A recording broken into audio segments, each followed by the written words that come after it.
Revista Espírita, Jornal de Estudos Psicológicos, ano 3, julho de 1860, número 7. Aviso: o escritório da Revista Espírita e o domicílio particular do Sr. Allan Kardec foram transferidos para a Rua Sainte-Anne, no número 59, Passagem Sainte-Anne. Boletim da Sociedade Parisiense de Estudos Espíritas, sexta-feira, 1º de junho de 1860, sessão particular. Leitura da ata e dos trabalhos da sessão de 25 de maio. Por proposta da comissão e após relato verbal, a sociedade admite no número de seus sócios livres, Sra. E., de Viena, Áustria. Assuntos administrativos. A comissão propõe e a sociedade adota as duas seguintes proposições. 1. Considerando que a sociedade, nos termos do artigo 16 do regulamento, pode dar a conhecer no fim de abril a intenção da retirada de certos membros, que as nomeações feitas pela direção e comissão antes dessa época poderiam recair sobre membros que não continuariam a fazer parte da sociedade, que não seria racional que aqueles que tivessem tal intenção participassem das nomeações, resolve o seguinte: as nomeações para a direção e para a comissão serão feitas na primeira sessão do mês de maio. Os membros em exercício continuarão em suas funções até essa data. 2. A sociedade, considerando que uma ausência muito prolongada e não prevista dos membros da direção e da comissão pode entravar os trabalhos, resolve o seguinte: os membros da direção e da comissão que se ausentarem durante 3 meses consecutivos sem justificativa serão considerados demitidos de suas funções e providenciada a sua substituição. Comunicações diversas. 1. Leitura de um ditado espontâneo, obtido pela Sra. L., sobre a honestidade relativa. Assinado por Georges, espírito familiar. 2. Outro, da Sra. Schmidt, acerca da influência do médium sobre o espírito, assinada por Alfred de Musset. Relato de um fato concernente a 2 pessoas, uma das quais é uma pobre moça, e suas relações atuais são consequência das que existiam em sua precedente existência. Circunstâncias aparentemente fortuitas as puseram em contato, e as duas experimentaram reciprocamente uma simpatia que se revelou por singular coincidência de poder mediúnico. Interrogado sobre certos fatos, um espírito superior disse que a jovem tinha sido filha da outra na existência anterior e havia sido abandonada. Na presente existência, foi posta em seu caminho, a fim de lhe dar oportunidade de reparar seus erros, protegendo-a, o que está disposta a fazer, apesar de sua situação bastante precária, pois só vive de seu trabalho. Esse fato, que encerra detalhes do mais alto interesse, vem em apoio do que sempre tem sido dito sobre certas simpatias, cuja causa remonta a existências anteriores. Indubitavelmente, esse princípio dá uma razão de ser a mais ao sentimento fraterno, que faz da caridade e da benevolência uma lei, porquanto aperta e multiplica os laços que devem unir a humanidade. Estudos. 1. Evocação da Grande Française, uma das principais convulsionárias de Saint-Médard, da qual uma primeira evocação já foi publicada, ver o número de maio de 1860. Este espírito foi chamado novamente, a pedido seu, com o objetivo de retificar a opinião emitida sobre o diácono Paris. Acusa-se de o haver caluniado, desnaturando suas intenções, e pensa que a retratação feita espontaneamente poderá poupar-lhe a merecida punição. São Luís completa a comunicação com informes sobre os mundos destinados ao castigo dos espíritos culpados. 2. Exame analítico e crítico das comunicações de Charlet sobre os animais. O espírito desenvolve, completa e retifica certas afirmações que tinham parecido obscuras ou errôneas. Tal exame será continuado na próxima sessão, publicado adiante. 3. 2 ditados espontâneos são obtidos, o primeiro pela senhorita Ui, sobre a continuação das memórias de um espírito. O segundo, pela senhora Leske, assinado por Georges, seu espírito familiar, sobre o exame crítico que a sociedade se propõe fazer das comunicações espíritas. O espírito aprova muito esse gênero de estudo e o considera como um meio de prevenir as falsas comunicações.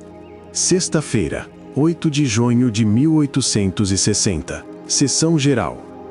Leitura da ata e dos trabalhos da sessão de 1º de maio. A senhora viúva G., antigo membro titular, não fazendo parte da lista de 30 de abril, em cumprimento ao novo regulamento da sociedade, escreve para explicar os motivos de sua abstenção, pedindo à sociedade para ser reintegrada como associada livre. Com a anuência da comissão, é admitida nessa qualidade. Comunicações diversas. 1. Leitura de um ditado espontâneo recebido pela senhora Leske e assinado por Delphine de Girardin, sobre as primeiras impressões de um espírito.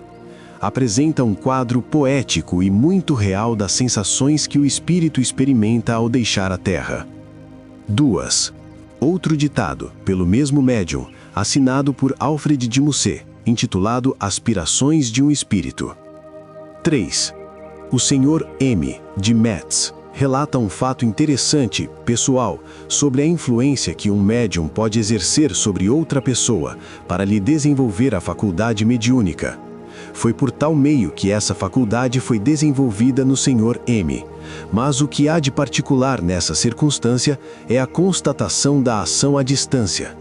Estando o médium em Chalons e o Sr. M. em Metz, combinaram a hora para a prova, e o Sr. M. pôde constatar os momentos precisos em que o médium o influenciava ou cessava de agir. Ainda mais, descreveu as impressões morais que o médium sentia, impressões que não podia suspeitar, e, por outro lado, o médium escreveu as mesmas palavras traçadas pelo Sr. M. Deu-se ainda com o mesmo médium um fato muito curioso de escrita direta e espontânea, isto é, sem provocação e sem nenhuma intenção de sua parte, porque em tal absolutamente não pensava. Várias palavras que não podiam ter outra origem, quando se conhecem as circunstâncias, foram inopinadamente achadas escritas, com manifesta intenção e apropriadas à situação. Tendo tentado provocar nova manifestação semelhante, o médium nada conseguiu. Estudos. 1. Perguntas diversas dirigidas a São Luís. A. Sobre o estado dos espíritos. B. Sobre o que se deve entender por esfera ou planeta das flores, de que falam alguns espíritos. C. Sobre as faculdades intelectuais latentes. D. Sobre os sinais de reconhecimento para constatar a identidade dos espíritos. 2. Evocação de Antônio T., desaparecido há alguns anos sem deixar indícios sobre seu paradeiro. Reconhecida como inexata uma primeira evocação, ele explica o motivo e dá novos detalhes sobre sua pessoa. A experiência mostrará se são mais verídicos que os primeiros. 3. Evocação do astrólogo Vogt de Munique, que se suicidou em 4 de maio de 1860. Pouco desprendido, seu espírito ainda se acha sob o império das ideias que o tinham preocupado durante a vida. 4. 2 ditados espontâneos são obtidos simultaneamente. O primeiro pelo Sr. Didier Filho, sobre a fatalidade, assinado por Lamennais. O segundo pela Sra. Leske, assinado por Delphine de Girardin, sobre as mascaradas humanas. Sexta-feira, 15 de junho de 1860, sessão particular. Leitura da ata e dos trabalhos da sessão de 8 de maio. Por proposta da comissão, a sociedade admite como sócios livres o Sr. Conde de N., de Moscou, e o Sr. P., proprietário em Paris. Comunicações diversas. 1. Leitura de uma carta informando que em certas localidades o clero se ocupa seriamente com o estudo do espiritismo e que membros bem esclarecidos desse corpo falam dele como de uma coisa chamada a exercer grande influência nas relações sociais. 2. Leitura de uma evocação particular feita na casa do Sr. Allan Kardec, do Sr. J. Filho de Saint-Étienne. Embora de interesse privado, essa evocação apresenta ensinamentos úteis pela elevação de pensamentos do espírito chamado, tendo sido ouvida com vivo interesse. 3. Observação apresentada pelo Sr. Allan Kardec a respeito de uma predição que lhe foi submetida por um médium de seu conhecimento. Conforme tal predição, certos acontecimentos devem ocorrer em data fixa, e como constatação, o espírito tinha dito ao médium que a fizesse assinar por várias pessoas, entre outras o Sr. Allan Kardec, a fim de poder certificar, quando de sua ocorrência, a época em que fora feita. Eu me recusei, disse o Sr. Allan Kardec, pelas seguintes considerações.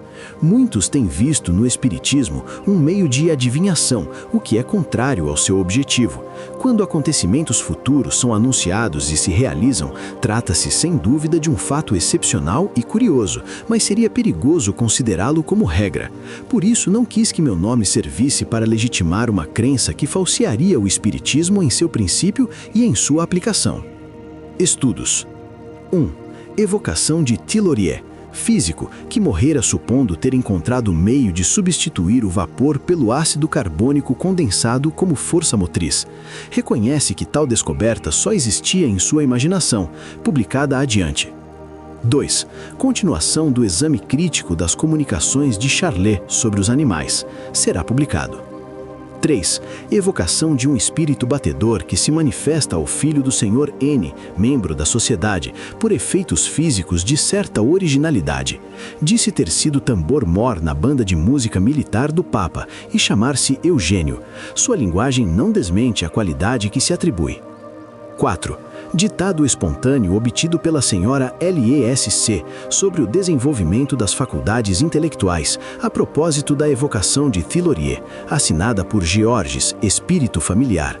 É de notar que esse espírito muitas vezes adapta suas comunicações às circunstâncias presentes, o que prova que assiste às conversas mesmo sem ser chamado. O fato produziu-se igualmente em várias outras ocasiões da parte de outros espíritos. Outro pelo Sr. Didier Filho, assinado por Wavenargues e contendo alguns pensamentos avulsos. Sexta-feira, 22 de junho de 1860, Sessão Geral. Leitura da ata e dos trabalhos da sessão de 15 de junho. Comunicações diversas. 1. Leitura de um ditado espontâneo obtido pela senhora LSC sobre o devaneio, assinado por Alfred de Musset. 2. Relato de um fato de mediunidade natural espontânea, como médium escrevente, apresentado pela senhora L.U., membro da sociedade. A pessoa é uma camponesa de 15 anos, que sem possuir nenhum conhecimento do espiritismo, escreve quase diariamente, por vezes páginas inteiras, de modo inteiramente mecânico. Uma intuição lhe diz que deve ser um espírito que lhe fala, porque, quando se sente levada a escrever, toma um lápis dizendo: "Vejamos o que ele vai me dizer hoje." Suas comunicações muitas vezes se referem a episódios da vida privada, seja para ela, seja para pessoas do seu conhecimento. Quase sempre são de extrema justeza, mesmo para as coisas que ela ignora completamente. É provável que essa faculdade, se fosse cultivada e bem dirigida, desenvolver-se-ia de modo notável e útil. Estudos. 1. Perguntas sobre os animais de transição que podem preencher a lacuna existente na escala dos seres vivos, entre o animal e o homem. O estudo será continuado. 2. Perguntas sobre os inventores e as descobertas prematuras, a propósito da evocação de Thilorier. 3. Manifestações físicas produzidas pelo filho do Sr. N, menino de 13 anos, de que se falou na última sessão. O espírito batedor que se lhe vincula o faz simular com as mãos e os dedos, com incrível volubilidade, toda sorte de evoluções militares, como carga de cavalaria, manobras de artilharia, ataques de fortes, etc., tomando todos os objetos ao seu alcance para simular armas.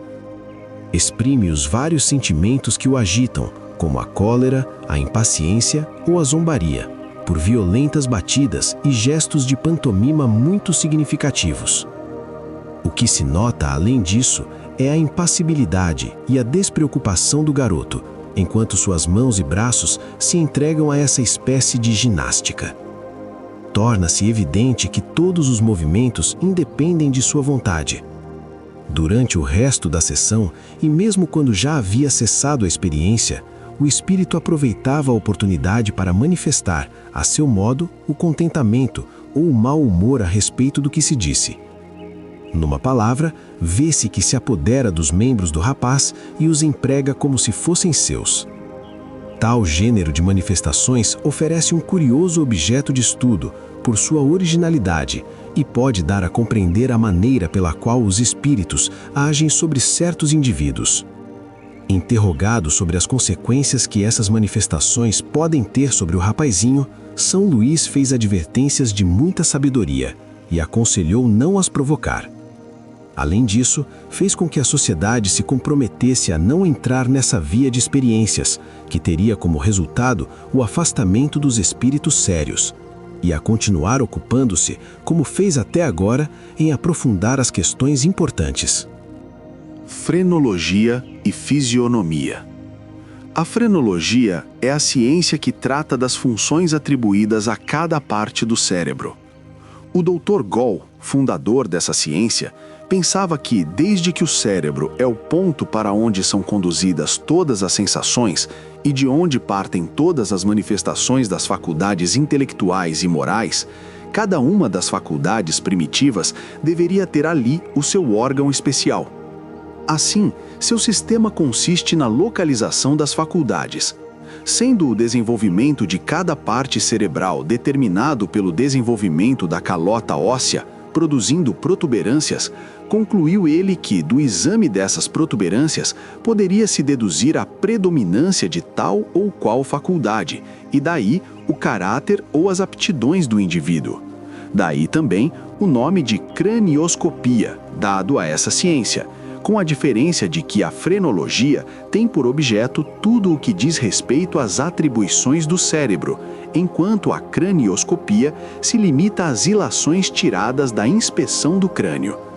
Numa palavra, Gall fez, a respeito do crânio e do cérebro, o que fez Lavater para os traços fisionômicos. Não há por que discutir aqui o mérito desta ciência, nem examinar se é verdadeira ou exagerada em todas as suas consequências, mas ela foi alternadamente defendida e criticada por homens de alto valor científico. Se certos detalhes são ainda hipotéticos, nem por isso deixa de repousar sobre um princípio incontestável, o das funções gerais do cérebro, e sobre as relações existentes entre o desenvolvimento ou a atrofia desse órgão e as manifestações intelectuais. O nosso objetivo é o estudo das suas consequências psicológicas. Das relações existentes entre o desenvolvimento do cérebro e a manifestação de certas faculdades, alguns sábios concluíram que os órgãos cerebrais são a própria fonte das faculdades, doutrina que não é outra senão a do materialismo, porquanto tende à negação do princípio inteligente estranho à matéria. Consequentemente, faz do homem uma máquina, sem livre-arbítrio e sem responsabilidade de seus atos, já que sempre poderia atribuir os seus erros à sua organização e seria injustiça puni-lo por faltas que não teriam dependido dele cometer. Ficamos abalados pelas consequências de semelhante teoria, e com razão. Devia-se por isso proscrever a frenologia? Não, mas examinar o que nela poderia haver de verdadeiro ou de falso na maneira de encarar os fatos. Ora, esse exame prova que as atribuições do cérebro em geral e mesmo a localização das faculdades podem conciliar-se perfeitamente com o espiritualismo mais severo, que nisso encontraria a explicação de certos fatos. Admitamos, por um instante, a título de hipótese, a existência de um órgão especial para o instinto musical. Suponhamos, além disso, como nos ensina a doutrina espírita, que o espírito, cuja existência é muito anterior ao seu corpo, reencarne com a faculdade musical muito desenvolvida. Esta se exercerá naturalmente sobre o órgão correspondente e estimulará o seu desenvolvimento, como o exercício de um membro aumenta o volume dos músculos. Como na infância o sistema ósseo oferece pouca resistência, o crânio sofre a influência do movimento expansivo da massa cerebral. Desse modo, o desenvolvimento do crânio é produzido pelo desenvolvimento do cérebro, assim como o desenvolvimento do cérebro o é pelo da faculdade. A faculdade é a causa primeira. O estado do cérebro é um efeito consecutivo. Sem a faculdade, o órgão não existiria, ou seria apenas rudimentar.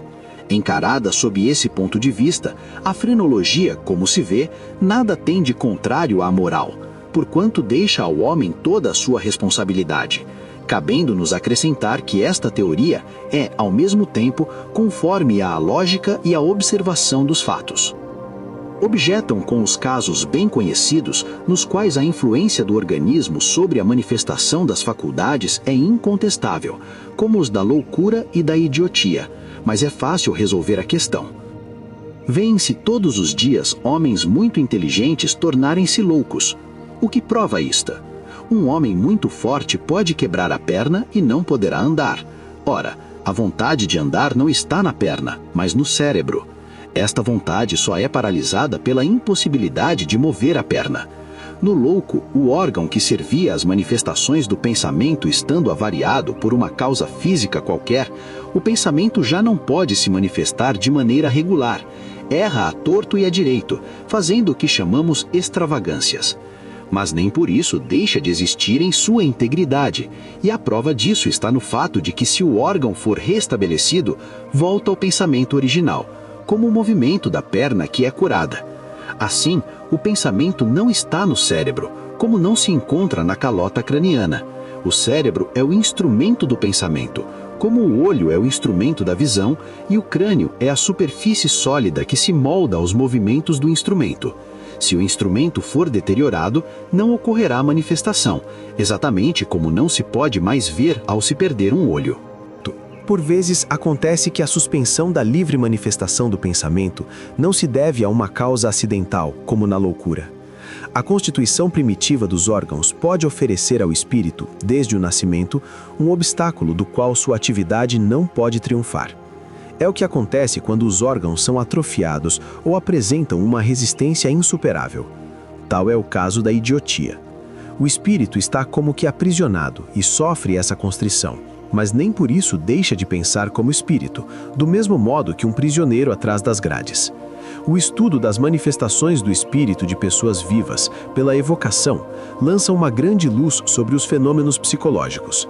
Isolando o espírito da matéria, prova-se pelos fatos que os órgãos não são a causa das faculdades, mas simples instrumentos, com o auxílio dos quais as faculdades se manifestam com maior ou menor liberdade ou precisão, que muitas vezes funcionam como abafadores, que amortecem as manifestações, o que explica a maior liberdade do espírito, uma vez desprendido da matéria. No conceito materialista, o que é um idiota? Nada, é apenas um ser humano. Conforme a doutrina espírita, é um ser dotado de razão como todo mundo, mas enfermo de nascença pelo cérebro, como outros o são pelos membros. Ao reabilitá-lo, não será tal doutrina mais moral, mais humana, que a que dele faz um ser desprezível? Não é mais consolador para um pai que tem a infelicidade de ter um tal filho, pensar que esse envoltório imperfeito encerra uma alma que pensa? Aos que, sem serem materialistas, não admitem a pluralidade das existências, perguntaremos: o que é a alma do idiota? Se a alma é formada ao mesmo tempo com o corpo, por que criaria Deus seres assim desgraçados? Qual será o seu futuro? Admite, ao contrário, uma sucessão de existências, e tudo se explica conforme a justiça. A idiotia pode ser uma punição ou uma prova, e, em todo caso, não passa de um incidente na vida do espírito. Isto não é maior, mais digno da justiça de Deus, do que supor que o Pai tenha criado um ser fracassado para sempre? Agora lancemos as vistas para a fisionomia. Esta ciência é baseada no princípio incontestável de que é o pensamento que põe os órgãos em jogo, que imprime aos músculos certos movimentos. Daí se segue que, estudando as relações entre os movimentos aparentes e o pensamento, dos movimentos vistos podemos deduzir o pensamento, que não vemos. É assim que não nos enganaremos quanto à intenção de quem faz um gesto ameaçador ou amigável, que reconheceremos o modo de andar de um homem apressado e o do que não o é. De todos os músculos, os mais móveis são os da face. Ali se refletem muitas vezes até os mais delicados matizes do pensamento. Eis porque, com razão, se diz que o rosto é o espelho da alma. Pela frequência de certas sensações, os músculos contraem o hábito dos movimentos correspondentes e acabam formando a ruga. A forma exterior se modifica assim pelas impressões da alma, de onde se segue que, dessa forma, algumas vezes se podem deduzir essas impressões, como do gesto podemos deduzir o pensamento. Tal é o princípio geral da arte, ou, se quiser, da ciência fisionômica. Este princípio é verdadeiro, não apenas se apoia sobre base racional, mas é confirmado pela observação, tendo Lavater a glória, se não de o haver descoberto, pelo menos de o ter desenvolvido e formulado em corpo de doutrina. Infelizmente, Lavater caiu no erro comum à maioria dos autores de sistemas, ou seja, a partir de um princípio verdadeiro sob certos pontos, concluírem por uma aplicação universal e, em seu entusiasmo por terem descoberto uma verdade, vê-la por toda a parte. Eis aí o exagero e, muitas vezes, o ridículo. Não nos cabe examinar aqui o sistema de Lavater em seus detalhes. Diremos apenas que tanto é ele consequente ao remontar do físico ao moral, por certos sinais exteriores, quanto é ilógico ao atribuir um sentido qualquer às formas ou sinais sobre os quais o pensamento não pode exercer nenhuma ação. É a falsa aplicação de um princípio verdadeiro que muitas vezes o relega ao nível das crenças supersticiosas e que leva a confundir na mesma reprovação os que veem certo e os que exageram. Digamos, entretanto, para ser justo, que a falta é menos do mestre que dos discípulos, que, em sua admiração fanática e irrefletida, por vezes levam as consequências de um princípio além dos limites do possível. Agora, se examinarmos esta ciência nas suas relações com o Espiritismo, teremos de combater várias induções errôneas que dela poderiam ser tiradas. Entre as relações fisionomônicas, existe principalmente uma sobre a qual a imaginação muitas vezes se exerceu. É a semelhança de algumas pessoas com certos animais. Procuremos então buscar a causa. A semelhança física entre os parentes resulta da consanguinidade que transmite, de um ao outro, partículas orgânicas semelhantes, porque o corpo procede do corpo. Mas não poderia vir ao pensamento de ninguém supor que aquele que se parece com um gato, por exemplo, tenha nas veias o sangue de gato. Há, pois, uma outra causa. De início, pode ser fortuita e sem qualquer significação. É o caso mais comum. Todavia, além da semelhança física, nota-se por vezes uma certa analogia de inclinações. Isto poderia explicar-se pela mesma causa que modifica os traços da fisionomia. Se um espírito ainda atrasado conserva alguns dos instintos do animal, seu caráter, como homem, terá esses traços, e as paixões que o agitam poderão dar a esses traços algo que lembre vagamente os do animal cujos instintos possui. Mas esses traços se apagam à medida que o espírito se depura, e o homem avança no caminho da perfeição. Aqui, portanto, seria o espírito a imprimir sua marca na fisionomia, mas da similitude dos instintos seria absurdo concluir que o homem, que tem os do gato, possa ser a encarnação do espírito de um gato. Longe de ensinar semelhante teoria, o espiritismo sempre demonstrou o seu ridículo e a sua impossibilidade. É verdade que se nota uma gradação contínua na série animal, mas entre o animal e o homem há uma solução de continuidade.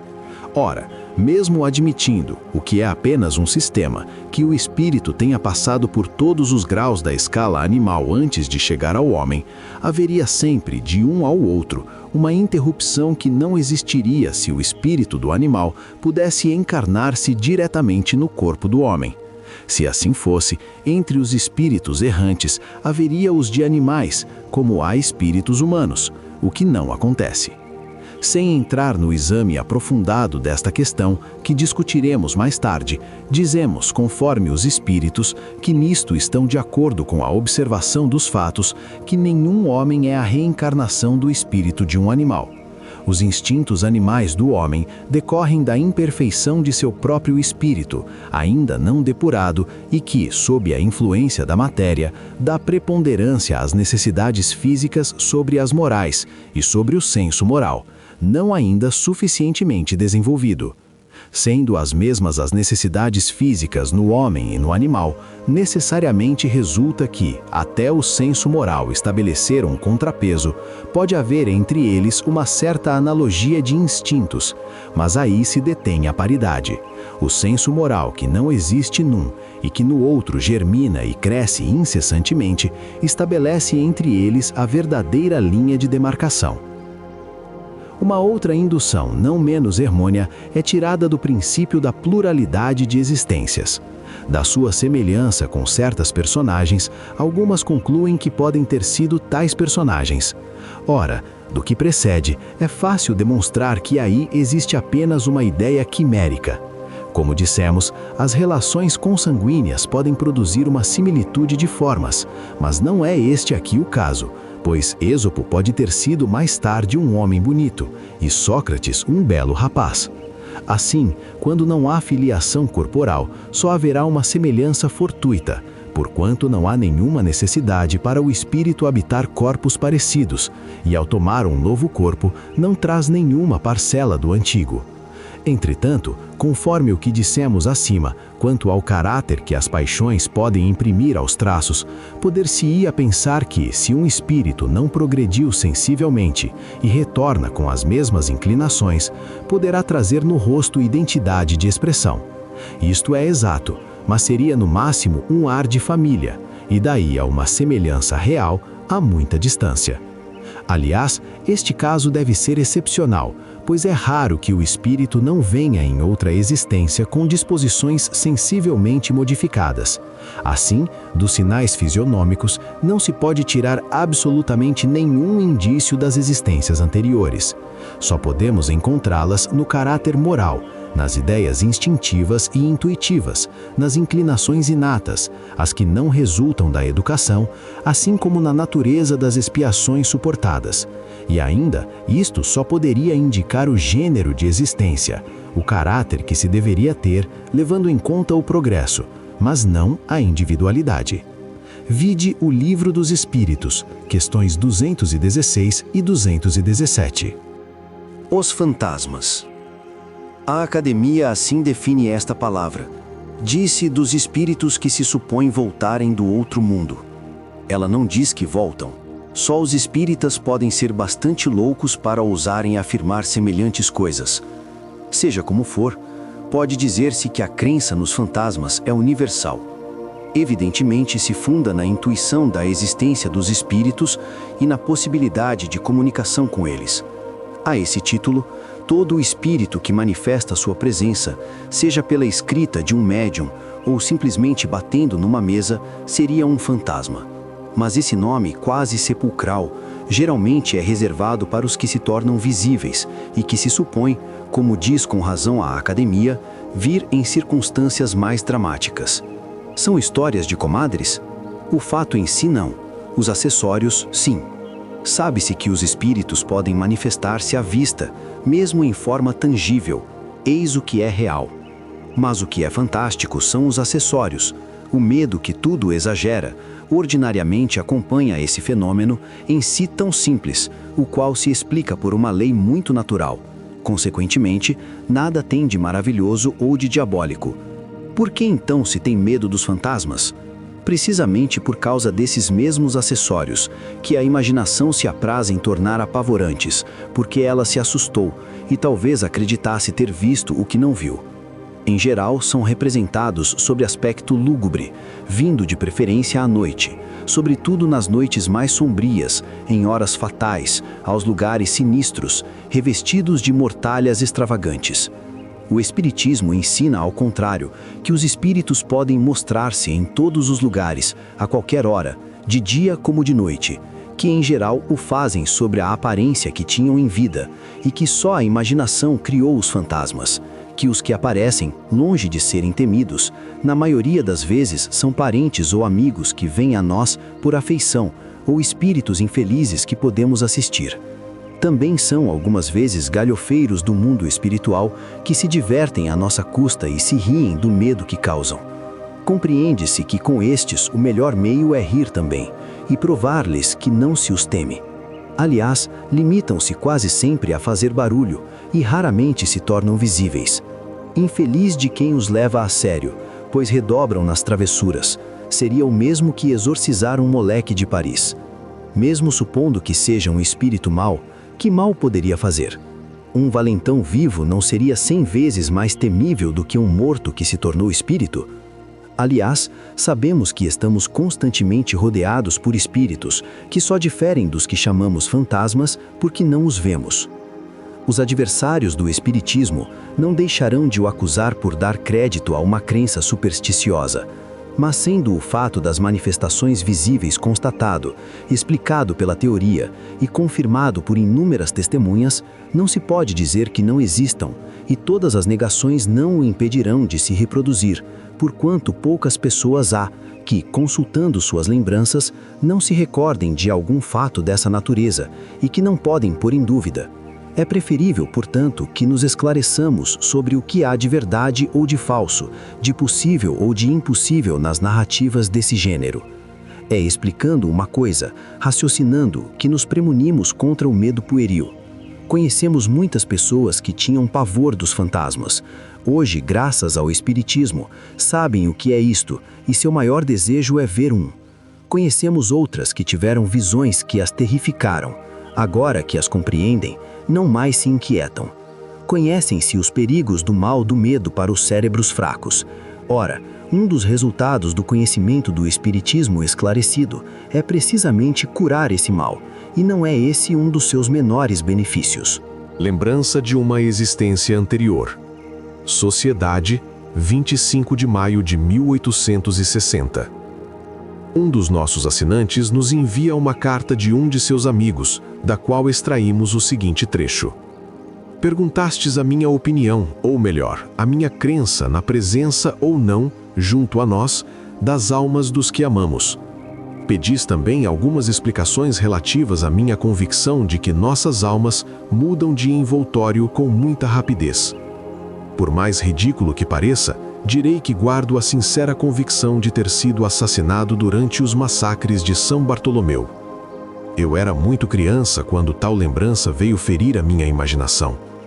Mais tarde, ao ler essa triste página de nossa história, pareceu que muitos detalhes me eram conhecidos, e ainda creio que, se a velha Paris pudesse ser reconstruída, eu reconheceria aquela alameda sombria, onde, fugindo, senti o frio de 3 punhaladas nas costas. Há detalhes desta cena sangrenta que se conservam na minha memória e que jamais desaparecerão. Por que tinha eu essa convicção antes de saber o que tinha sido a noite de São Bartolomeu? Porque, ao ler o relato desse massacre, perguntei a mim mesmo: é meu sonho este sonho desagradável que tive em criança, cuja a lembrança me ficou tão viva? Por quê? Quando quis consultar a memória, forçar o pensamento, fiquei como um pobre louco ao qual surge uma ideia e que parece lutar para lhe descobrir a razão. Por quê? Nada sei. Por certo me achareis ridículo, mas nem por isso guardarei menos a lembrança, a convicção. Se vos dissesse que eu tinha 7 anos quando tive um sonho assim, eu tinha 20 anos, era jovial, bem posto e penso que rico. Vim bater-me em duelo e fui morto. Se dissesse que a saudação feita com a arma antes de me bater, eu a fiz pela primeira vez que tive um florete na mão, se dissesse que cada preliminar mais ou menos graciosa que a educação ou a civilização pôs na arte de se matar me era desconhecida antes de minha educação nas armas, diríeis sem dúvida que sou louco ou maníaco. Bem pode ser, mas às vezes me parece que um clarão penetra nesse nevoeiro e tenho a convicção de que a lembrança do passado se restabelece em minha alma. Se me perguntasseis se creio na simpatia entre as almas, em seu poder de se porem em contato entre elas, malgrado a distância, apesar da morte, eu vos responderia, sim, e este sim seria pronunciado com toda a força de minha convicção. Aconteceu-me encontrar-me a 25 léguas de Lima, após 86 dias de viagem, e despertar em lágrimas, com uma verdadeira dor no coração. Uma tristeza mortal apoderou-se de mim durante todo o dia.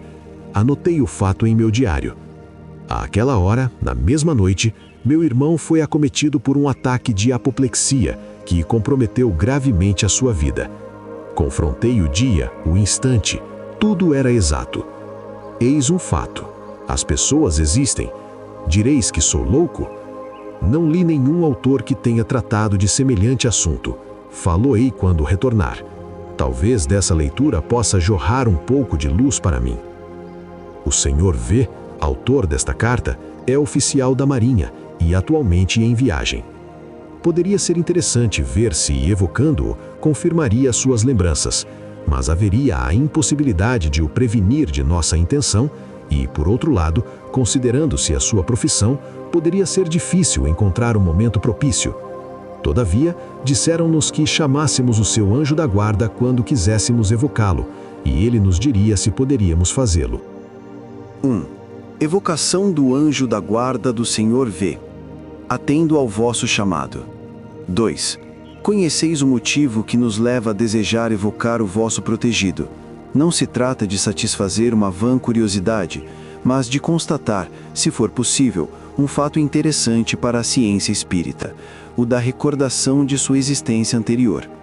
Resposta: compreendo o vosso desejo, mas neste momento, seu espírito não se acha livre, está ativamente ocupado pelo corpo e numa inquietação moral que o impede de repousar. 3. Ainda está no mar? Resposta: está em terra, mas poderei responder a algumas perguntas, porque aquela alma foi sempre confiada à minha guarda. 4. Já que tendes a bondade de responder, perguntaremos se a lembrança que ele julga ter conservado de sua morte numa existência anterior é uma ilusão. Resposta: é uma intuição muito real. Na época, essa pessoa vivia muito bem na Terra. 5. Por que motivo essa lembrança lhe é mais precisa do que para outros? Há nisso uma causa fisiológica ou uma utilidade particular para ele? Resposta: essas lembranças vivazes são muito raras. Dependem um pouco do gênero de morte que de tal modo o impressionou que está, por assim dizer, encarnado em sua alma. Entretanto, muitas outras criaturas tiveram mortes igualmente terríveis, mas a lembrança não lhes ficou. Só raramente Deus o permite. 6. Depois dessa morte, ocorrida na noite de São Bartolomeu, teve ele outras existências? Resposta: não. 7. Que idade tinha quando morreu? Resposta: uns 30 anos. 8. Pode-se saber o que ele era? Resposta: era ligado à casa de Coligny. 9. Se tivéssemos podido evocá-lo, ter-lhe-íamos perguntado se recorda o nome da rua onde foi assassinado, a fim de ver se, indo a esse local quando voltar a Paris, a lembrança da cena lhe será ainda mais precisa. Resposta: foi no cruzamento de Bussy. 10. A casa onde foi morto ainda existe? Resposta: não, foi reconstruída. 11. Com o mesmo objetivo, teríamos perguntado se recorda o nome que tinha. Resposta: seu nome não é conhecido na história, pois era simples soldado. Chamava-se Gaston Vincent. 12. Seu amigo, aqui presente, gostaria de saber se ele recebeu suas cartas. Resposta: ainda não. 13. Erais seu anjo da guarda naquela época? Resposta: sim, então e agora. Observação: as pessoas céticas, mais brincalhonas do que sérias, poderiam dizer que seu anjo da guarda o protegeu mal e perguntar por que não desviou a mão que o feriu. Embora semelhante questão mereça apenas uma resposta, algumas palavras a esse respeito talvez não sejam inúteis. Primeiramente diremos que, estando o morrer na natureza do homem, não está no poder de nenhum anjo da guarda opor-se ao curso das leis da natureza. Do contrário, não haveria razão para que também não impedissem a morte natural, tanto quanto a acidental. Em segundo lugar, estando o momento e o gênero de morte no destino de cada um, é preciso que este destino se cumpra. Finalmente, diremos que os espíritos não encaram a morte como nós.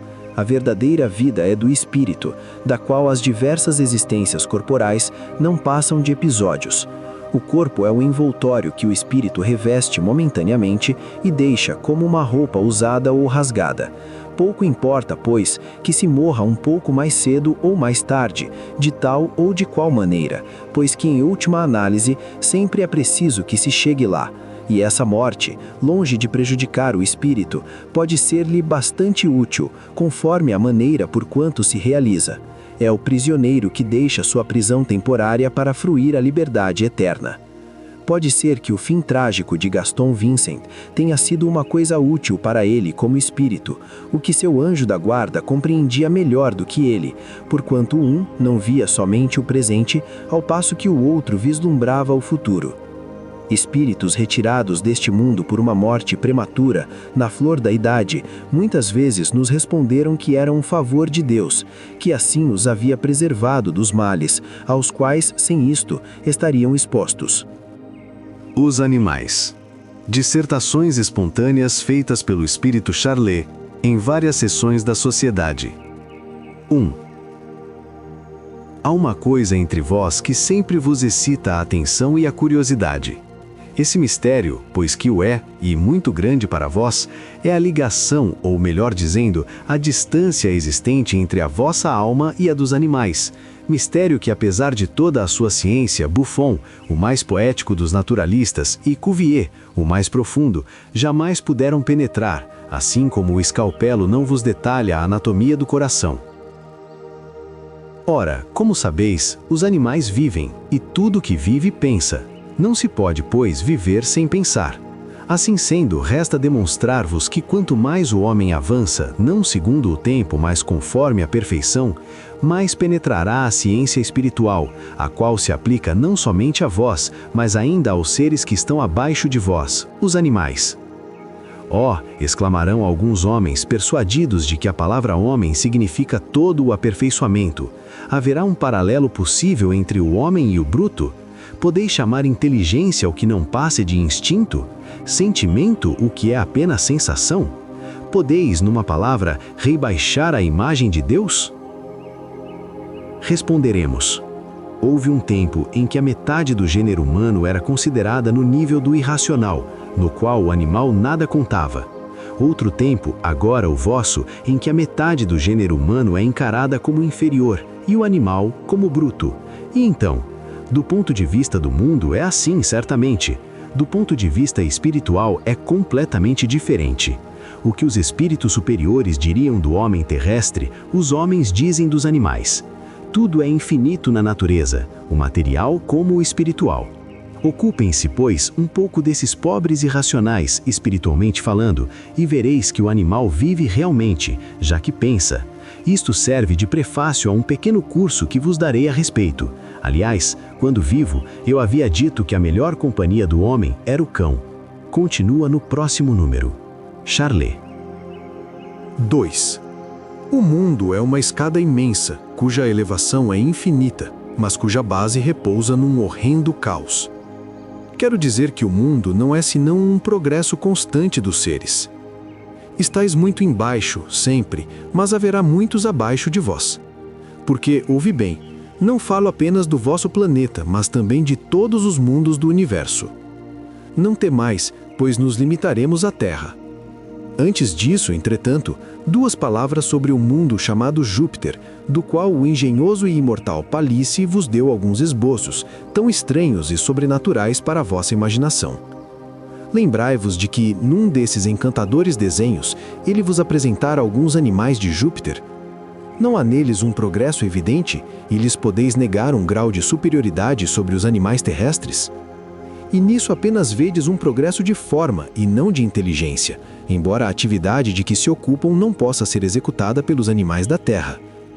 Só vos cito este exemplo para vos indicar que já existe uma superioridade de seres que estão muito abaixo de vós. Que seria se vos enumerasse todos os mundos que conheço, isto é, 5 ou 6? Mas somente na Terra vede a diferença existente entre eles. Pois bem, se a forma é tão variada, tão progressiva que mesmo na matéria há progresso, podeis negar o progresso espiritual desses seres? Ora, como o sabeis, se a matéria progride, mesmo a mais elementar, com mais forte razão o espírito que a anima. Continuarei da próxima vez. Charlet. Nota. Com o número de agosto de 1858, publicamos uma prancha desenhada e gravada pelo espírito Bernard Palissy, representando a casa de Mozart em Júpiter, com uma descrição desse planeta, que foi sempre designado como um dos mundos mais adiantados de nosso turbilhão solar, moral e fisicamente. O mesmo espírito deu um grande número de desenhos sobre o mesmo assunto. Entre outros, há um que representa uma cena de animais em atividade na parte que lhes é reservada na casa de Zoroastro. Indubitavelmente, é um dos mais curiosos da coleção. Entre os animais figurados, há uns cuja forma se aproxima bastante da forma humana terrestre, tendo ao mesmo tempo algo do macaco e do sátiro. Sua ação denota a inteligência, e compreende-se que sua estrutura possa prestar-se aos trabalhos manuais que executam para os homens. São, como já foi dito, os serviçais e os operários, pois os homens só se ocupam dos trabalhos da inteligência. É a esse desenho feito há mais de 3 anos que alude Charlet na comunicação acima. 3. Nos mundos adiantados, os animais são de tal modo superiores que para eles a mais rigorosa ordem é dada pela palavra, e entre vós, muitas vezes, a pauladas. Em Júpiter, por exemplo, basta uma palavra, enquanto entre vós as chicotadas não são suficientes. Todavia, há um sensível progresso em vossa terra, jamais explicado, é que o próprio animal se aperfeiçoa. Assim, outrora, o animal era muito mais rebelde ao homem. Também há progresso de vossa parte, por terdes instintivamente compreendido esse aperfeiçoamento dos animais, pois que proibis de bater-lhes. Eu dizia que há progresso moral no animal. Há também progresso de condição. Assim, um infeliz cavalo açoitado, ferido por um carroceiro mais bruto que ele, estará comparativamente numa condição muito mais tranquila, mais feliz que a de seu carrasco. Não é de toda justiça e devemos nos admirar de que um animal que sofre, que chora, que é reconhecido ou vingativo, conforme a doçura ou a crueldade de seus donos, seja recompensado por haver pacientemente suportado uma vida repleta de torturas? Antes de tudo, Deus é justo, e todas as suas criaturas estão sob suas leis, e estas dizem: todo ser fraco que tiver sofrido será recompensado, sempre comparativamente ao homem. Entendo, e ouso acrescentar, para terminar, que o animal, em muitas circunstâncias, tem mais alma e mais coração que o homem. Charlet. 4.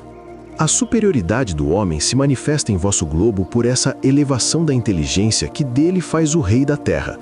Ao lado do homem, o animal é muito fraco, muito insignificante, e pobre cativo dessa terra de provação, muitas vezes tem que suportar os caprichos cruéis de seu tirano, o homem. A antiga metempsicose era uma lembrança muito confusa da reencarnação, e, no entanto, essa doutrina não passa de crença popular. Os grandes espíritos admitiam a reencarnação progressiva. A massa ignorante, não compreendendo como eles o universo, dizia naturalmente: já que o homem reencarna, isto não pode ocorrer senão na Terra. Então, sua punição, seu tártaro, sua aprovação é a vida no corpo de um animal. Absolutamente como na Idade Média, os cristãos diziam: é no grande vale que se dará o julgamento, após o que os danados irão para o interior da terra, queimar-se em suas entranhas. Crendo na metempsicose, os antigos acreditavam, portanto, em espíritos de animais, já que admitiam a passagem da alma humana para corpos de animais. Pitágoras lembrava-se de sua antiga existência e reconhecia o escudo que usava no cerco de Troia. Sócrates morreu predizendo sua nova vida. Desde que, como vos disse, tudo é progresso no universo, desde que as leis de Deus não são e não podem ser senão leis do progresso, do ponto de vista em que estais, do ponto de vista de vossas tendências espiritualistas, não admitir o progresso do que está abaixo do homem seria um contrassenso, uma prova de ignorância ou de completa indiferença. Como o homem, o animal tem aquilo a que chamais consciência, e que não é outra coisa senão a sensação da alma quando fez o bem ou o mal.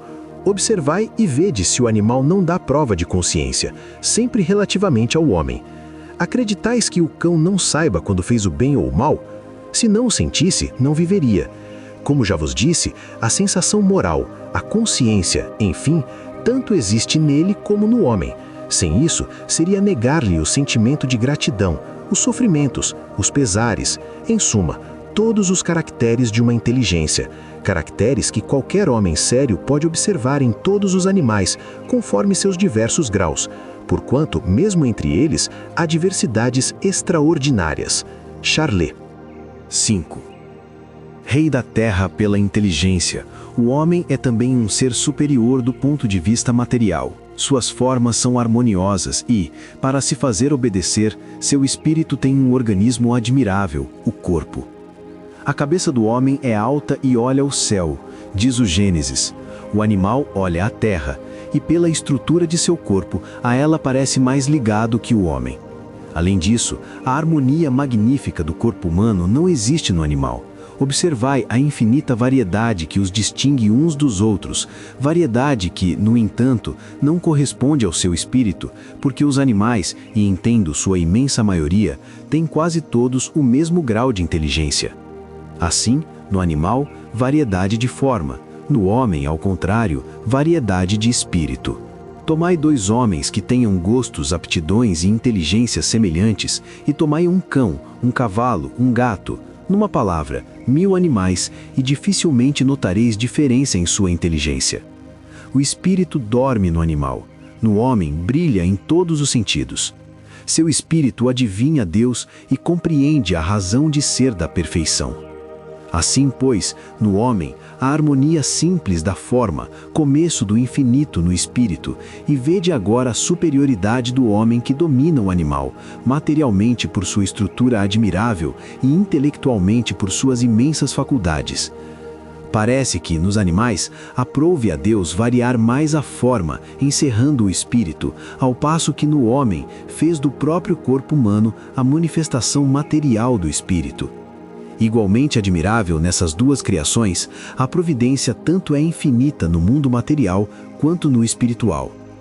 O homem está para o animal como a flor e todo o reino vegetal estão para a matéria bruta. Nestas poucas linhas quis estabelecer o lugar que deve ocupar o animal na escala da perfeição. Veremos como pode elevar-se comparativamente ao homem. Charlet. 6. Como se eleva o espírito? Pela submissão, pela humildade. O que perde o homem é a razão orgulhosa que o leva a desprezar todo subalterno, a invejar todo superior. A inveja é a mais viva expressão do orgulho. Não é o prazer do orgulho, é o desejo doentio, incessante de poder fruí-lo. Os invejosos são os mais orgulhosos quando se tornam poderosos.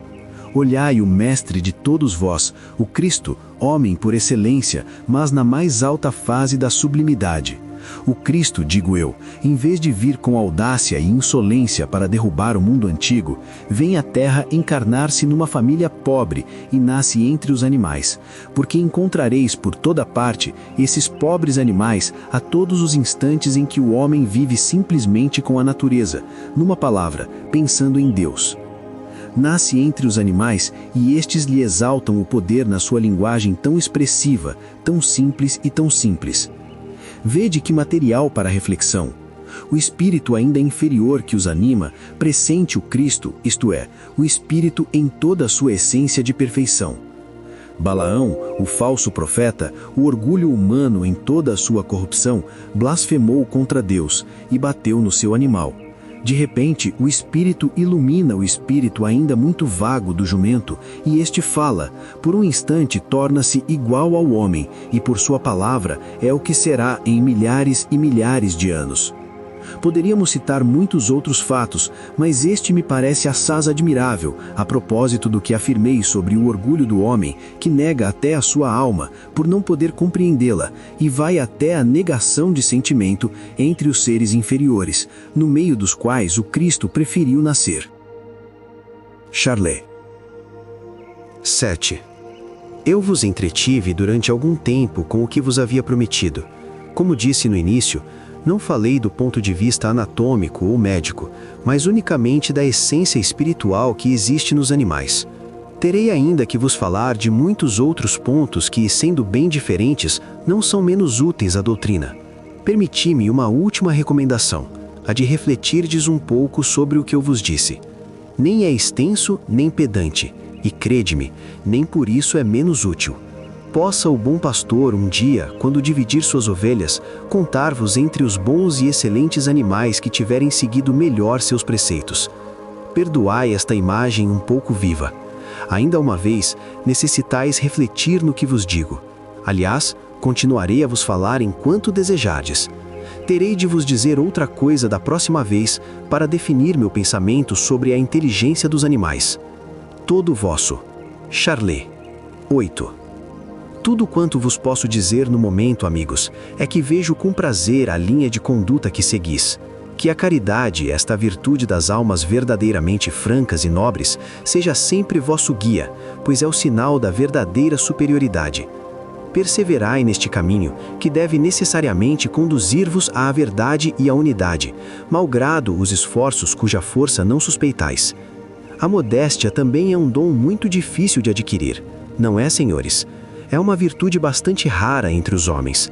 Pensai que para avançar na senda do bem, no caminho do progresso, só tendes de usar a modéstia. Que seríeis sem Deus e sem seus divinos preceitos? Um pouco menos que esses pobres animais, dos quais já vos falei e sobre os quais tenho a intenção de vos entreter ainda. Cingi os rins e preparai-vos para lutar novamente, mas não fraquejeis. Pensai que não é contra Deus que lutais, como Jacó, mas contra o espírito do mal, que tudo invade e a vós próprios a cada instante. O que vos tenho a dizer seria muito longo para esta noite. Tenho a intenção de vos explicar a queda moral dos animais, após a queda moral do homem. Para concluir o que já vos disse sobre os animais, tomarei por título O primeiro homem feroz e o primeiro animal tornado feroz. Desconfiai dos espíritos maus, não suspeitais de sua força, disse-vos há pouco, e embora esta última frase não tenha relação com a precedente, não é menos verdadeira e vem muito a propósito. Agora, refleti. Charlet. Observação.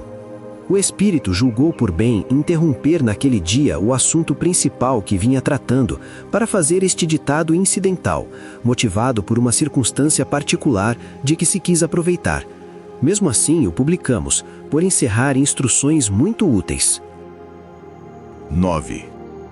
Quando foi criado o primeiro homem, tudo era harmonia em a natureza. A onipotência do Criador tinha posto em cada ser uma palavra de bondade, de generosidade e de amor. O homem era radioso. Os animais desejavam seu olhar celeste e suas carícias eram as mesmas para eles e para sua celeste companheira. A vegetação era luxuriante. O sol dourava e iluminava toda a natureza, como o sol misterioso da alma, centelha de Deus, iluminava interiormente a inteligência do homem. Numa palavra, todos os reinos da natureza apresentavam essa calma infinita que parecia compreender Deus. Tudo parecia ter bastante inteligência para exaltar a onipotência do Criador. O céu sem nuvens era como o coração do homem. E a água límpida e azul tinha reflexos infinitos, como a alma do homem tinha os reflexos de Deus. Muito tempo depois, tudo pareceu mudar subitamente. A natureza, oprimida, exalou um longo suspiro, e pela primeira vez a voz de Deus se fez ouvir. Terrível dia de desgraça, em que o homem que até então não tinha ouvido senão a grande voz de Deus, que em tudo lhe dizia: Tu és imortal, ficou apavorado com estas terríveis palavras. Caim, por que mataste teu irmão? Logo tudo mudou. O sangue de Abel espalhou-se por toda a terra. As árvores mudaram de cor. A vegetação, tão rica e tão colorida, murchou. O céu tornou-se negro. Porque o animal se tornou feroz. Magnetismo todo-poderoso, invencível, que então tomou cada ser. A sede de sangue, o desejo de matança brilhavam em seus olhos, outrora tão suaves, e o animal tornou-se feroz como o homem. Já que o homem era o rei da terra, não deveria ter dado o exemplo? O animal seguiu seu exemplo e desde então a morte pairou sobre a terra, morte que se tornou hedionda em vez de uma transformação suave e espiritual. O corpo do homem deveria dispersar-se no ar como o corpo do Cristo, e dispersou-se na terra, nesta terra regada pelo sangue de Abel. E o homem trabalhou, e o animal trabalhou. Exame crítico das dissertações de Charlet sobre os animais. Sobre o 1. Dizeis: Tudo o que vive pensa. Então não se pode viver sem pensar. Tal proposição nos parece um tanto absoluta, pois a planta vive e não pensa. Admitis isto em princípio? Resposta: sem dúvida. Só falo da vida animal e não da vegetal, bem deveis compreender. 2. Mais adiante dizeis: vereis que o animal vive realmente, desde que pensa. Não há inversão na frase? Parece-nos que a proposição é: vereis que o animal pensa realmente desde que vive. Resposta: isto é evidente. Sobre o 2. 3. Lembrais o desenho que foi feito dos animais de Júpiter. Nota-se que há uma analogia surpreendente com os sátiros da fábula. Essa ideia dos sátiros seria uma intuição da existência desses seres em outros mundos, e neste caso não seria uma criação meramente fantástica? Resposta: quanto mais novo o mundo, mais ele se lembrava. O homem tinha a intuição de uma ordem de seres intermediários, quer mais atrasados que ele, quer mais adiantados. É o que ele chamava os deuses. Então admites que as divindades mitológicas não eram senão o que chamamos espíritos? Resposta: sim. 5. Foi-nos dito que em Júpiter é possível o entendimento pela simples transmissão do pensamento. Quando os habitantes desse planeta se dirigem aos animais, que são seus serviçais e operários, recorrem a uma linguagem particular? Teriam para os animais uma linguagem articulada e entre si a do pensamento? Resposta: não há linguagem articulada, mas uma espécie de magnetismo muito intenso que faz curvar o animal e o leva a executar os menores desejos e as ordens de seus donos. O espírito todo-poderoso não pode rebaixar-se. 6.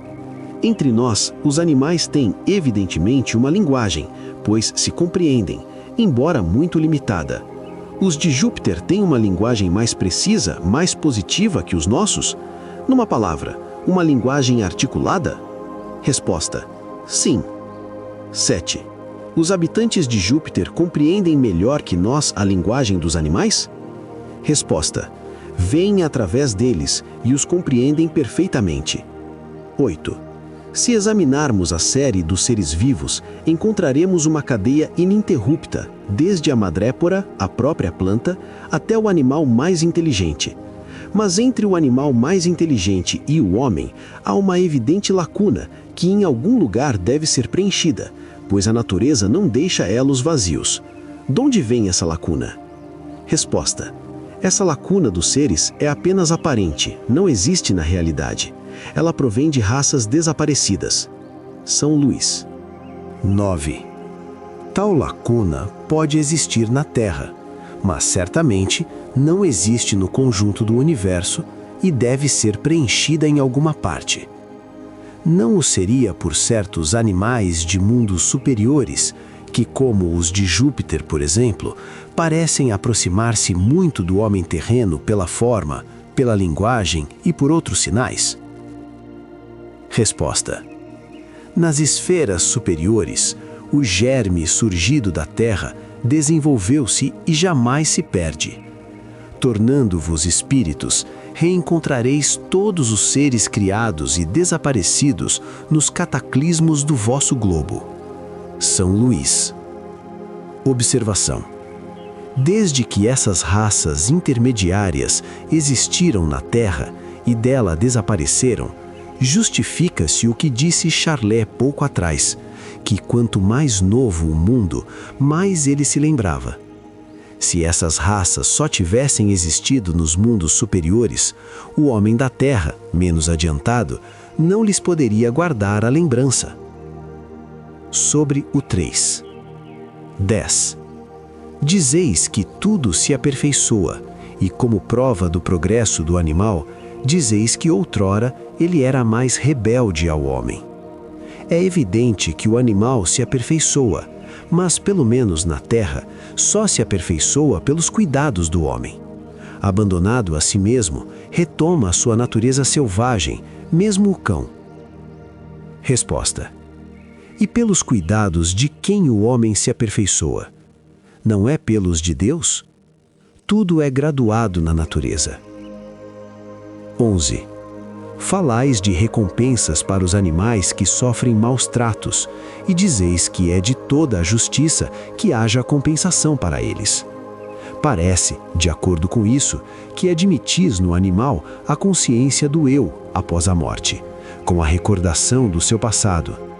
Isso é contrário ao que nos foi dito. Se as coisas se passassem como dizeis, resultaria que no mundo espiritual haveria espíritos de animais. Assim, não haveria razão para não existirem os das ostras. Podeis dizer se vedes em torno de vós espíritos de cães, gatos, cavalos e elefantes, como vedes espíritos humanos? Resposta: a alma do animal, tendes perfeitamente razão, não se reconhece após a morte do corpo. É um conjunto confuso de germes que podem passar para o corpo de tal ou qual animal conforme o desenvolvimento adquirido. Não é individualizada. Direi, todavia, que em certos animais, entre muitos mesmo, há individualidade. 12. Aliás, esta teoria não justifica absolutamente os maus tratos dos animais. O homem é sempre culpado por fazer sofrer um ser sensível qualquer, e nos diz a doutrina que por isso ele será punido. Mas daí a colocar o animal numa posição superior a ele, há uma grande distância. Que pensam disto? Resposta: sim. Entretanto, sempre estabeleceis uma escala entre os animais. Pensais que há distância entre certas raças. O homem é tanto mais culpado quanto mais poderoso. 13. Como explicais que mesmo no estado selvagem, o homem se faça obedecer pelo mais inteligente animal? Resposta: é principalmente a natureza que age assim. O homem selvagem é o homem da natureza. Conhece o animal familiarmente. O homem civilizado estuda o animal e este se curva diante dele. O homem é sempre o homem perante o animal, seja selvagem, seja civilizado. Sobre o 5. 14. A Charlet.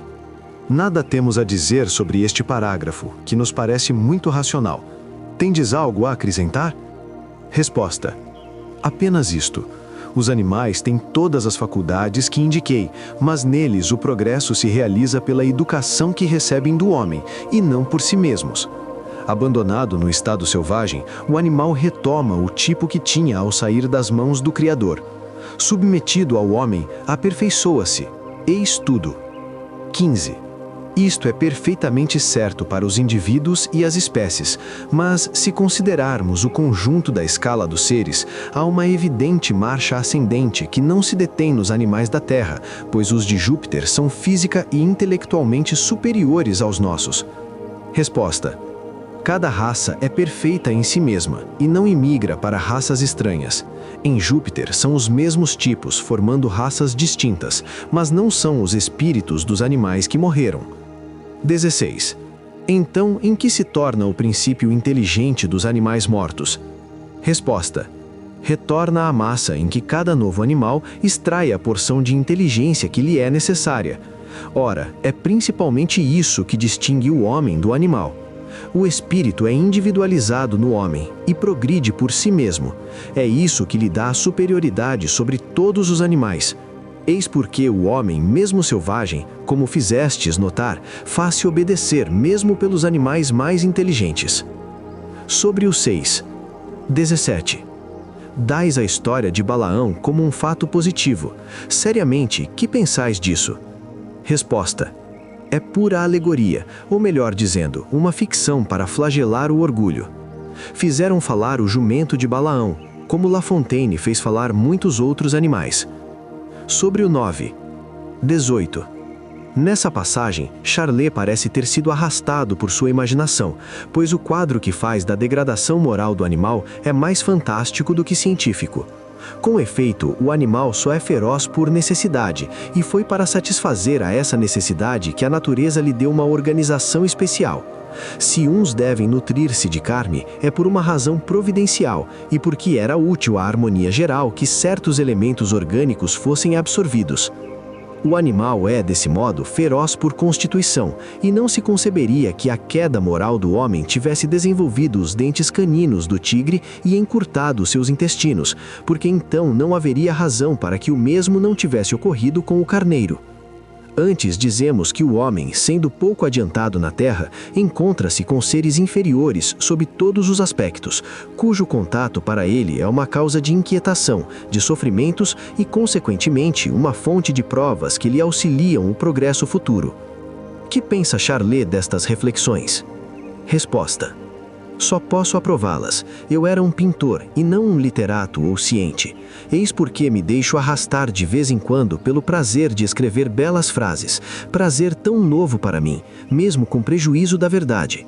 Mas o que dizeis é muito justo e muito inspirado. No quadro que tracei, bordei certas ideias recebidas a fim de não melindrar nenhuma convicção. A verdade é que as primeiras idades eram a idade de ferro, muito afastadas das pretensas doçuras. Descobrindo diariamente os tesouros acumulados pela bondade de Deus, tanto no espaço quanto na terra, a civilização levou o homem à conquista da verdadeira terra prometida, aquela que Deus concederá à inteligência e ao trabalho, e que não entregou enfeitada nas mãos dos homens criança, que deveriam descobri-la à custa da própria inteligência. Aliás, o erro que cometi não poderia ser prejudicial aos olhos das pessoas esclarecidas, que o reconheceriam facilmente. Para os ignorantes, passaria despercebido. Entretanto, concordo que errei. Agi levianamente, e isto vos prova até que ponto deveis controlar as comunicações que recebeis. Observação geral. Do ponto de vista da ciência espírita, ressalta dessas comunicações um importante ensinamento. A primeira coisa que chama a atenção ao lê-las é uma mistura de ideias justas, profundas, que trazem a marca do observador, ao lado de outras, evidentemente falsas e fundadas mais na imaginação que na realidade. Indubitavelmente, Charlet era um homem acima do vulgo, mas, como espírito, não é mais universal do que o era em vida e pode equivocar-se porque, não sendo ainda bastante elevado, só considera as coisas de seu ponto de vista. Aliás, só os espíritos chegados ao último grau de perfeição estão isentos de erros. Os outros, por melhores que sejam, nem tudo sabem e podem enganar-se. Mas quando verdadeiramente bons, o fazem de boa fé e concordam francamente, ao passo que os outros o fazem conscientemente e se obstinam nas mais absurdas ideias. É por isso que nos devemos guardar de aceitar tudo quanto vem do mundo invisível, sem antes submeter ao controle da lógica. Os espíritos bons o recomendam incessantemente e jamais se ofendem com a crítica, porque de duas uma, ou estão certos do que dizem e então nada temem, ou não estão seguros, e se têm consciência de sua insuficiência, eles mesmos buscam a verdade. Ora, se os homens podem instruir-se com os espíritos, alguns espíritos também podem instruir-se com os homens. Os outros, ao contrário, querem dominar, esperando que suas utopias sejam aceitas por causa de sua condição de espírito. Então, seja a presunção de sua parte, seja a má intenção, não suportam a contradição. Querem ser acreditados sob palavra, porque sabem perfeitamente que vão perder no exame. Ofendem-se à menor dúvida sobre a sua infalibilidade e soberbamente ameaçam-vos abandonar como indignos de os ouvir. Assim, só gostam dos que se prostram de joelhos perante eles. Não há homens assim? E devemos admirar-nos de encontrá-los com suas extravagâncias no mundo dos espíritos? Nos homens, um tal caráter é sempre, aos olhos das pessoas sensatas, indício de orgulho, de vã suficiência, de tola vaidade, e, portanto, de pequenez nas ideias e de falso julgamento. O que seria um sinal de inferioridade moral nos homens, não poderia ser um sinal de superioridade nos espíritos. Como acabamos de ver, Charlet se presta de boa vontade à controvérsia, escuta e admite as objeções, respondendo com benevolência. Desenvolve o que era obscuro e reconhece lealmente o que não é exato. Numa palavra, não quer passar por mais sábio do que é, e nisso prova mais elevação do que se obstinasse nas ideias falsas, a exemplo de certos espíritos que se escandalizam ao simples anúncio de que suas comunicações parecem suscetíveis de comentários. O que ainda é próprio desses espíritos orgulhosos é a espécie de fascinação que exercem sobre seus médiuns, por meio da qual algumas vezes os fazem compartilhar dos mesmos sentimentos. Dizemos de propósito seus médiuns, porque deles se apoderam e neles querem ter instrumentos que agem de olhos fechados. De maneira alguma se acomodariam a um médium perscrutador ou que visse bem claro. Não se dá também o mesmo entre os homens? Quando o encontram, temendo que lhes escape, lhe inspiram o afastamento de quem quer que o possa esclarecer. Isolam-no, de certo modo, a fim de poderem agir com inteira liberdade, ou só o aproximam daqueles de quem nada tem a temer. E para melhor lhes captar a confiança, se fazem de bons apóstolos, usurpando os nomes de espíritos venerados, cuja linguagem procuram imitar. Mas, por mais que façam, jamais a ignorância poderá simular o verdadeiro saber, nem uma natureza má a verdadeira virtude. O orgulho sempre se mostrará sob o manto de uma falsa humildade, e porque temem ser desmascarados, evitam a discussão e afastam seus médiuns. Não há ninguém que, julgando friamente e sem prevenção, não reconheça como má uma tal influência, porquanto se torna evidente ao mais vulgar bom senso que um espírito verdadeiramente bom e esclarecido jamais procurará exercê-la. Pode-se, pois, dizer que todo médium que a ela se submete está sob o império de uma obsessão, da qual deve procurar desembaraçar-se o quanto antes. O que se quer, antes de tudo, não são comunicações a qualquer preço, mas comunicações boas e verdadeiras. Ora, para se obter boas comunicações, são necessários espíritos bons, e para ter espíritos bons, é preciso ter bons médiuns, livres de toda influência má. A natureza dos espíritos que habitualmente assistem um médium é, pois, uma das primeiras coisas a considerar. Para conhecê-la com exatidão, há um critério infalível, e não é nos sinais materiais, nem nas fórmulas de evocação ou de conjuração que será encontrada. Esse critério está nos sentimentos que o espírito inspira ao médium. Pela maneira deste último agir, pode-se julgar a natureza dos espíritos que o dirigem e, consequentemente, o grau de confiança que merecem as comunicações. Isso não é uma opinião pessoal, um sistema, mas um princípio deduzido da mais rigorosa lógica. Se admitirmos esta premissa, um mau pensamento não pode ser sugerido por um espírito bom. Enquanto não se provar que um espírito bom pode inspirar o mal, diremos que todo ato que se afaste da benevolência, da caridade e da humildade, ou que denote ódio, inveja, ciúme, orgulho ferido ou simples acrimônia, só pode ser inspirado por um espírito mau, ainda que este pregasse hipocritamente as mais belas máximas, porquanto se fosse verdadeiramente bom, ele o provaria, pondo seus atos em harmonia com suas palavras. A prática do espiritismo é cercada de tantas dificuldades, os espíritos enganadores são tão sabichões, tão astuciosos e ao mesmo tempo tão numerosos que nunca nos armaríamos de precauções suficientes para frustrar seus planos. Importa, pois, rebuscar com o maior cuidado os indícios pelos quais eles podem se trair. Ora, esses indícios estão ao mesmo tempo em sua linguagem e nos atos que provocam. Tendo submetido essas reflexões ao espírito Charlet, eis o que disse a respeito. Não posso senão aprovar o que acabais de dizer e exortar a todos quantos se ocupam do espiritismo a seguir tão sábios conselhos, evidentemente ditados por espíritos bons, mas que não são absolutamente, e bem podereis crer nisso, do gosto dos maus, pois estes sabem muito bem que esse é o meio mais eficaz para combater sua influência.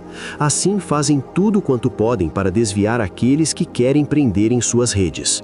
Charlet disse que se deixou arrastar pelo prazer, novo para ele, de escrever belas frases, mesmo em prejuízo da verdade.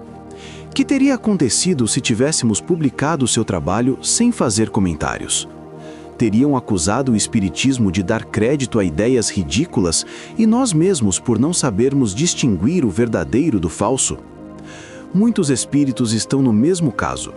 Encontram uma satisfação para o amor próprio em divulgar pelos médiuns, já que não o podem fazer por si mesmos, obras literárias, científicas, filosóficas ou dogmáticas de grande fôlego. Mas quando esses espíritos têm apenas um falso saber, escrevem coisas absurdas, exatamente como o fariam os homens. É sobretudo nessas obras sequenciadas que podemos julgá-los, uma vez que sua ignorância os torna incapazes de sustentar seu papel por muito tempo e eles próprios revelam sua insuficiência, chocando a cada passo a lógica e a razão. Em meio a uma porção de ideias falsas, há, por vezes, algumas muito boas, de que se servem para fazer passar as outras. Essa incoerência apenas demonstra sua incapacidade. São pedreiros que sabem alinhar as pedras de uma construção, mas que seriam incapazes de construir um palácio. É por vezes curioso ver o dédalo inextricável de combinações e de raciocínios em que se aventuram e dos quais não podem sair senão à força de sofismas e de utopias. Vimos alguns que, à custa de expedientes, deixaram o trabalho, mas outros não se dão por vencidos e querem arrastá-lo até o fim, rindo-se a expensas dos que os levam a sério. Estas reflexões nos são sugeridas como um princípio geral, e seria erro ver nelas uma aplicação qualquer. Entre os numerosos escritos publicados sobre o Espiritismo, sem dúvida, alguns poderiam ensejar uma crítica fundada, mas não os pomos todos na mesma linha. Indicamos um meio de apreciá-los e cada um fará como entender. Se ainda não empreendemos fazer-lhes um exame em nossa revista, é pelo receio de que se equivoquem sobre o móvel da crítica que poderíamos fazer. Desse modo, preferimos esperar que o Espiritismo fosse mais bem conhecido e, sobretudo, melhor compreendido. Assim, nossa opinião, apoiada em base geralmente admitida, não poderá ser suspeitada de parcialidade. O que esperamos acontece todo dia, pois vemos que, em muitas circunstâncias, o julgamento da opinião adianta-se ao nosso. Só temos, portanto, que aplaudir nossa reserva. Empreenderemos este exame quando julgarmos oportuno o momento, mas já se pode ver qual será a base de nossa apreciação. Esta base será a lógica, da qual cada um poderá fazer seu próprio uso, pois não alimentamos a tola pretensão de lhe ter o privilégio. A lógica, com efeito, é o grande critério de toda a comunicação espírita, como o é de todos os trabalhos humanos. Sabemos perfeitamente que aquele que raciocina de maneira errada julga ser lógico. Ele o é à sua maneira, mas apenas para si e não para os outros. Quando uma lógica é rigorosa, como 2 e 2 são 4, e as consequências são deduzidas de axiomas evidentes, o bom senso geral, cedo ou tarde, faz justiça a todos esses sofismas. Acreditamos que as proposições seguintes têm este caráter. 1. Os espíritos bons não podem ensinar e inspirar senão o bem. Assim, tudo que não é rigorosamente bem não pode vir de um espírito bom. 2. Os espíritos esclarecidos e verdadeiramente superiores não podem ensinar coisas absurdas. Assim, toda a comunicação é eivada de erros manifestos ou contrários aos dados mais vulgares da ciência e da observação, só por isso atesta a inferioridade de sua origem. 3. A superioridade de um escrito qualquer é na justeza e na profundidade das ideias, e não na forma material e na redundância do estilo. Assim, toda comunicação espírita em que há mais palavras e frases brilhantes do que pensamentos consistentes não pode provir de um espírito verdadeiramente superior. 4. A ignorância não pode imitar o verdadeiro saber, nem o mal arremedar o bem de maneira absoluta. Assim, todo espírito que, sob um nome venerado, diz coisas incompatíveis com o título que se atribui, é culpado por fraude. 5. É da essência de um espírito elevado ligar-se mais ao pensamento do que à forma e à matéria, donde se conclui que a elevação de um espírito está na razão da elevação das ideias. Assim, todo espírito meticuloso nos detalhes da forma, que prescreve puerilidades, numa palavra, que liga importância aos sinais e às coisas materiais, acusa por isso mesmo uma pequenez de ideias e não pode ser realmente superior. 6. Um espírito verdadeiramente superior não pode contradizer-se. Assim, se duas comunicações contraditórias forem dadas sob um mesmo nome respeitável, uma delas é necessariamente apócrifa, e se uma for verdadeira, será aquela que em nada desmente a superioridade do espírito cujo nome a encabeça. A consequência a tirar destes princípios é que, fora das questões morais, não se deve acolher o que vem dos espíritos, senão com reservas, e, em todos os casos, jamais aceitá-las sem exame. Daí decorre a necessidade de se ter a maior circunspecção na publicação dos escritos emanados dessa fonte, sobretudo quando, pela estranheza das doutrinas que encerram, ou pela incoerência das ideias, podem prestar-se ao ridículo. É preciso desconfiar do pendor de certos espíritos para ideias sistemáticas e do amor próprio que buscam espalhar. Assim, é sobretudo nas teorias científicas que precisa haver extrema prudência, guardando-se de dar precipitadamente como verdades sistemas por vezes mais sedutores que reais e que cedo ou tarde podem receber um desmentido oficial. Que sejam apresentados como probabilidades, se forem lógicos, e como podendo servir de base para observações ulteriores, admite-se, mas seria imprudência tomá-los prematuramente como artigos de fé. Diz um provérbio: nada é mais perigoso do que um amigo imprudente. Ora, é o caso dos que se deixam levar por um zelo mais ardente do que refletido. Bibliografia. Anunciamos a continuação de O Livro dos Espíritos sob o título de Espiritismo Experimental, que deveria ter sido publicado em abril último. O trabalho foi retardado por algumas circunstâncias independentes de nossa vontade e, sobretudo, pela maior importância que julgamos dever lhe dar. Hoje está no prelo. Sua data de aparição será conhecida posteriormente. Nota: a falta de espaço nos obriga a adiar para o próximo número várias comunicações importantes que nos foram enviadas. Allan Kardec.